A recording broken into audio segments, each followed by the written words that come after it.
मुल्क में आईनी तरमीम लाने की कोशिश पर वकला रुकावट बन गए। वकला रहनुमाओं ने आईनी तरमीम के खिलाफ आइन और अदलिया की बहाली और बालादस्ती के लिए कल से तहरीक चलाने का ऐलान कर दिया। वकला रहनुमाओं ने हुकूमत पर सुप्रीम कोर्ट खत्म करके मुतबादिल अदालत लाने की साजिश का इल्जाम लगाते हुए किसी सूरत तरमीम कबूल न करने का वाज़ेह मौक़िफ़ दे दिया।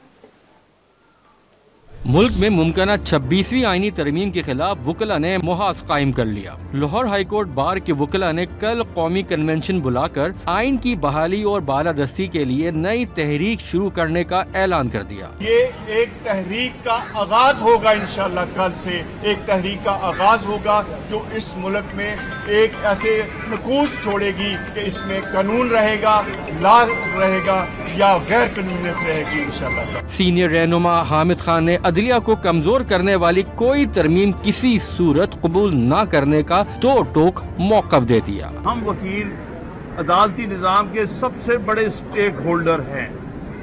हमने कबूल नहीं करना कोई भी मुतबादल अदालत को, कोई ऐसी अमेंडमेंट कबूल नहीं करेंगे जिससे सुप्रीम कोर्ट और हाई कोर्ट बेमानी और बेवकत हो जाए। हाई कोर्ट बार ओहदेदार असद मंजूर भट्ट ने हुकूमत पर इंसानी हुकूक की खिलाफ वर्जियों का इल्जाम धर दिया। जजिस को प्रेशराइज किया जा रहा है, अदलिया के अंदर अपनी मर्जी की अदलिया बनाने की कोशिश की जा रही है, अवाम के हकूक पर डाका डालने की कोशिश की जा रही है, बुनियादी इंसानी हकूक जो इस अवाम का हक है उससे महरूम करने की बात की जा रही है और ये सारी की सारी बात फॉर्म 47 की जाली हुकूमत कर रही है।